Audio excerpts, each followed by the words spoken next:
Match day 5 of the English Premier League already complete. And of course, we're going to take a quick look of what happened early kickoff. The Merseyside derby, we saw Liverpool continue the good run with a 2-1 victory against Everton. And of course, 3 points, 15 at the top right now. Then later on, we saw Man United versus Chelsea, a game which, of course, two shitty teams, but Manchester United managed to get a straight 2-1 win following Sanchez's early red card in the game. Then later on, we also saw the match of weekend or Super Sunday, Arsenal versus Manchester City, which ended in a draw of 1-1. Controversial match, but of course we won't talk much about it. Maybe I didn't mention about Tottenham versus Brighton, a game which had flames, goals after goals, and it all ended in 2-2. Of course, Tottenham dropping points once again. Ready for match day 6. Ready for match day 6. Match day 5 was a perfect one, of course, for Manchester United and the rest of the teams that won. The rest of them that drew, especially forcing a point in the last minute at home. Woe unto you, because Liverpool is flying while you are dropping. Let's go to match day 6. I didn't know Manchester United, the moment Liverpool are flying, United are dropping in another league, not Premier League. It is the Premier League. Anyway. Relax. It is what it is. Yeah. Do you have hope? Maybe United can win the league? Hope, the name of a person, or hope? Yeah. Hope. Or you're hoping against hope. Anyway. And of course, we're going to talk about Brentford up against Manchester United in the opener. Early kickoff, we always say Ogopa early kickoff. And rightly so. As a Man United fan, I fear this game. Yeah. And for the obvious reasons that United is a team that hasn't been winning away from home this season. And for Brentford, I think they haven't lost at home as well. So I feel like it's going to be a game where Manchester United fans will be looking forward to winning it and getting another 3 points. But it's very hard. So Brentford's form at home will be like will be the one that will determine how this game will go. And I feel like it's a close game. I think I'll give 2 predictions. I think there's a possibility of 1-1, or if Mbumo, is it Mbumo or Mbomo? Mbumo. Yeah. Mbumo turns up, I think he can make a difference for Manchester United. Because I believe he understands the structure of Brentford very well and he knows where to hurt them the most. So 1-1 or 2-1 victory for Man United? Well, gonna be a tough match. Like I say, United in the last 2 matches away, they've not won a match. Actually, one was a defeat and the other one was a draw. And of course, I expect this kind of form for United to continue away. And they were kind of lucky against Chelsea, but of course they started so well before the red card happened. United is a team to beat, and United are also a team to win. Very good attack, but I believe still Amorim hasn't gotten the perfect formation and placing players where it's supposed to be. I'm seeing Brentford. They could shock the world with a 2-1 victory, but there is a likelihood of... Well, the biggest question is, can Burnley score against this giant of a goalkeeper? Donnarumma has been amazing against Man United. He picked a clean sheet against Arsenal. He conceded in the last minute of the game. You need to keep on attempting to get, to at least ensure you score a goal. The question is, can Burnley do that? So, on the other hand, Manchester City don't need, like against a team like Burnley, they don't need Haaland to score for them. They have goals all around. So I see a clean sheet for Donnarumma, and I'm predicting 3-0 for Manchester City. Very possible. Yes. Very possible. Then later on we'll have Chelsea versus Brighton. Very interesting match. Chelsea. I think Chelsea, I'm not gonna talk much about Chelsea. They need to bounce back after an upset at Old Trafford. Yep. So I feel like it's going to be an end-to-end kind of game because it's Brighton. Brighton always gives every team a run for their money. So there's a possibility of Chelsea scoring at least 3 goals, Burnley scoring maybe at least 2 goals. Brighton. So Brighton. Brighton. And yeah, a goals gallo. Chelsea needs to score a number of goals to win this one. So I think maybe a 3-2, 3-1 kind of victory for Chelsea. Well, Chelsea and Brighton is a game with lots of goals. Last season, Chelsea lost home and away. To Brighton? To Brighton. Really? They didn't win the home match? Last season but one, they won home and away Chelsea. Because the first match, they lost 3-0 to Brighton at away. Then at home at Stamford Bridge, they lost once again. Right? Really? No, I believe, I think this one was the FA Cup, they lost. Yeah, that's the FA Cup 2-1. Yeah. And but in the league, I think Chelsea have been winning against Brighton a number of The times. recent match at Brighton, they lost 3-0, the Premier League last season. So I'm seeing this match being one of the toughest games for Chelsea. And if depending on what brought on table by Maresca, I've been saying this, Chelsea only have kind of good midfield in the name of Caicedo and Enzo. They've been playing so well. When Cole Palmer misses out, I think everything turns out to be a complete mess. Attacking wise. Yes, attacking wise. And we've seen it. They signed Garnacho. I don't know why, what for. But of course, he is being Garnacho. It's like asking why Madueke has signed for Arsenal. It's for squad depth, bro. He's helping. He played yesterday or the other day when they played. Is it Lincoln City? He'll play. He'll assist them. He actually was involved in the second game against Brentford when they drew 2-2.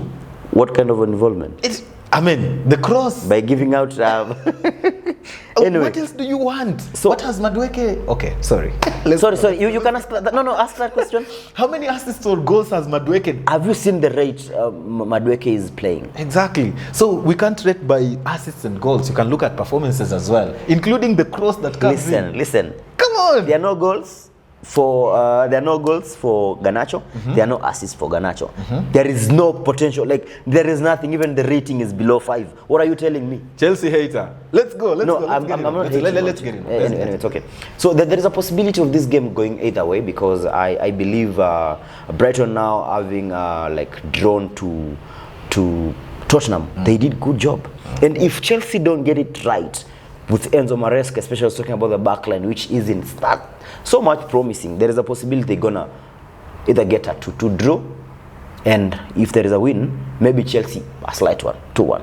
You expect maybe to say Brighton to. You are a Chelsea hater. No, I don't understand. We all know who hates Chelsea. You even banter Chelsea. No, I love Chelsea. They gave us points, man. And maybe we won't talk much about this and Tottenham versus Wolves. I think an easy game for Tottenham. Wolves haven't had it this season. They've not been playing well. So I feel like Tottenham can win this, maybe 2-0.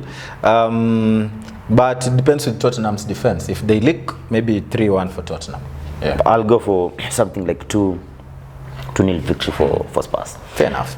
On Sunday, the mighty Arsenal, the mighty Gunners will be away to the Magpies, Newcastle United. Yep. This is arguably the biggest game of the weekend in the Premier League. Yep, for the Premier League. And I think if we save for Liverpool versus Crystal Palace, this is the game maybe everyone will be looking forward to. For one reason, that Arsenal against Newcastle, they haven't been winning lately.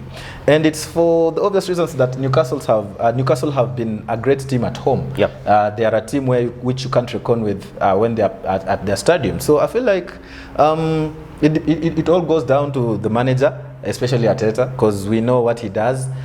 Sometimes he makes decisions which really intrigues Arsenal fans, and he triggers them because he starts Merino. So I don't think he's going to do that in this one. I feel like he'll approach this game with a winning mentality, because Newcastle as well this season are not the Newcastle we know from last season. They've lost a number of players, including Isak to Liverpool, but they signed Elanga, who's been trying, but they have not been the Newcastle that you know. So I feel like there's a chance for Arsenal in this game, especially if they play well and if they defend well the way they usually do. So a close game, a game which doesn't have a lot of goals, can go 1-0 either way, but I don't think Newcastle's attack right now is ready to score against Arsenal. So I feel like maybe a 0-0, but Arsenal will score that crucial goal and win maybe 1-0 against Newcastle. Well, possible, but it has become so hard for Arsenal fans to predict their team because we have everything. The team has the right players, but players being played out of position while benching potential and good players.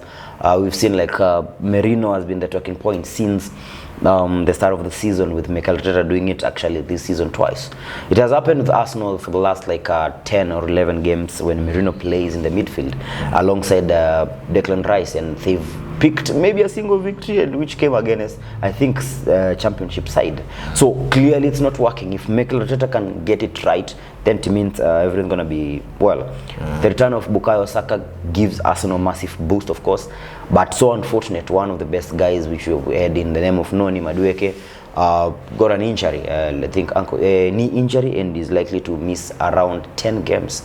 So massive blow for Arsenal. We expect Martin Odegaard to return to the squad once again, and like you said, I don't feel Newcastle United have proper attack to score a goal against the Arsenal backline. So what is needed is for Arsenal to be very sharp, and they can get that win, either something like 1-0 or 2-0 victory, something like that. Yep. I'm seeing another clean sheet for Raya, because Raya is one of the best goalkeepers, the best save rate so far this season.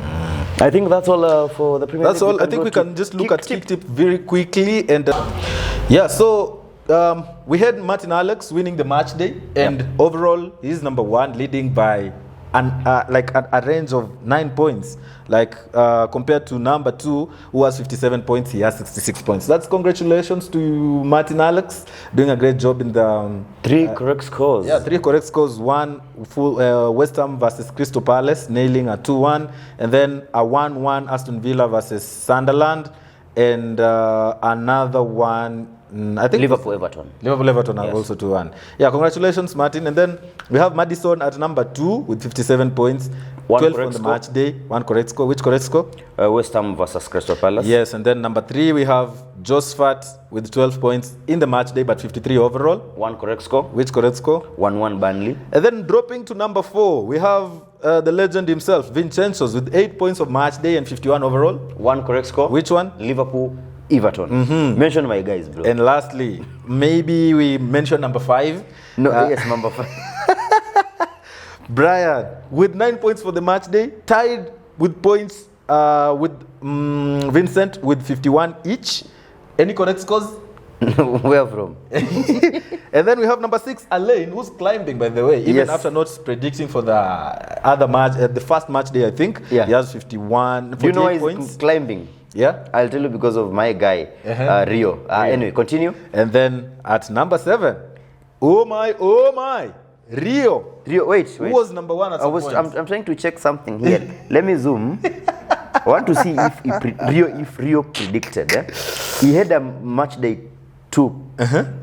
2 points 2 points. over the weekend. And a draw of I think the Bournemouth. biggest mistake happened with him. I totally understand. He didn't predict Liverpool versus Everton. And so then he came with that's when he feelings. missed the points. Yeah. And he did well after Liverpool match, from Brighton up to Sunderland. Those are like 6 games. He got 0. Wow, I think he wanted to give us a shocker in terms of going to the opposite side of predictions and giving us those shockers. But yeah, we will leave the kick tip link in the description section and in the comment section as well, so that you can also play. Remember to do this regularly so that you also be part of the kick tip predictions. So that is it for us. Remember, if you're watching this up to now, we value you and you also value our content. So leave a like, comment from where you're watching from, especially also leave a prediction between Newcastle versus Arsenal. Let us know what you think about that game, because it's arguably the most unpredictable one. And also Crystal Palace versus Liverpool is another one at Selhurst Park, is a very good game to watch. So from us to you, and also if you've not subscribed, actually remember to subscribe to this channel, and we appreciate you. So from us to you, until the match day 7 should be. Yes. That is from us. My name is Brian. They call me Vincent. And this